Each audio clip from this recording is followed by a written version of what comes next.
Hello my people, mumeze mute? Nizere ko mumeze neza, nanjye meze neza. Ni Shyaka wanyu rero nagarutse.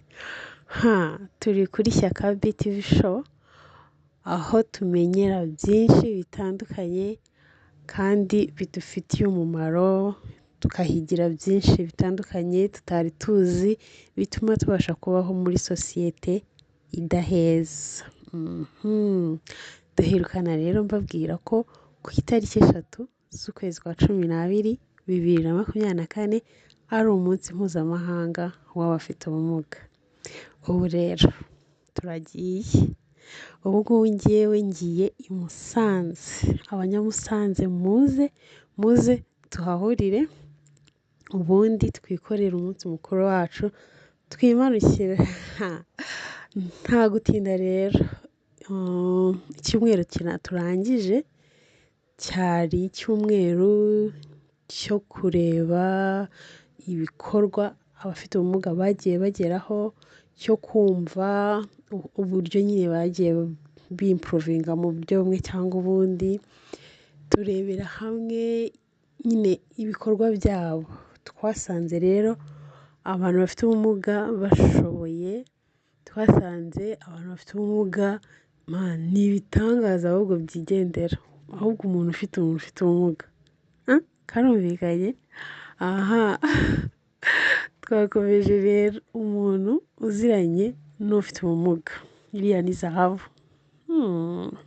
Ni zahabu uziranye nayo, ahubwo nakugira inama, sigasira zahabu yawe, sigasira iyo nshuti yawe, kuko izakugeza kuri byinshi, izakugeza ku iterambere ryinshi. Mana yanjye, ubu rero tugiye i Musanze kwizihiza umunsi mukuru mpuzamahanga w'abafite ubumuga.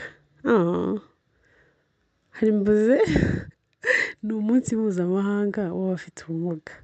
Ngewe nagiye i Musanze, umunsi mpuzamahanga w'abafite ubumuga ku rwego rw'igihugu ugiye kubera i Nyaruguru. Aho i Nyaruguru duhurireyo, muraza kugerayo namwe murabona ibyiza abafite ubumuga bagezeho. Ubu noneho rero ntabwo turi bwizimbe mu magambo gusa, ahubwo turaza gukora ibikorwa byinshi bitandukanye muri uno munsi mpuzamahanga, uno munsi mukuru nyine murabyumva. Turareba, ikindi turishimira ibyagezweho. Ako si uweho ntabyo uzi ibyagezweho byiza, kandi amashuri ntago heza, kwa muganga hari inzira z'abafite ubumuga. Mbega ibintu byiza we.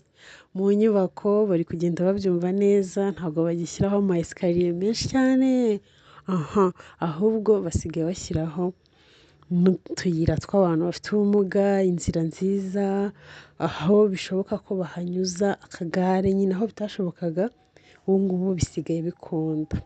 Mbega ibintu byiza byagezweho.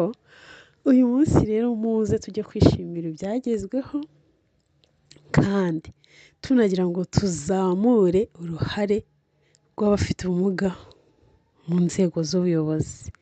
Murabizi neza ko ahantu hose hagiye harimo inzego z'ubuyobozi z'abafite ubumuga, bagiye bahagarariwe mu badepite, ni henshi.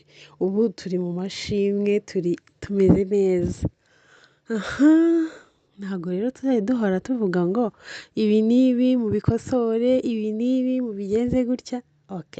Nibyo ndabyemera, tugomba kubivuga kuko kwiga ni uguhozaho, ariko ibyagezweho nabyo dukora iki? Nabyo tubishime, sibyo? Ubu rero gahunda ni iyo ngiyo, duhurire i Musanze. Ngewe Shyaka niho ngiye, nizere ko tuhahurira. Tuhahurire, ndakwinginze tuhahurire, muze turye show. Ni umunsi mwiza, ni umunsi nari ntegereje. Mana yanjye, uzaze uze rwose.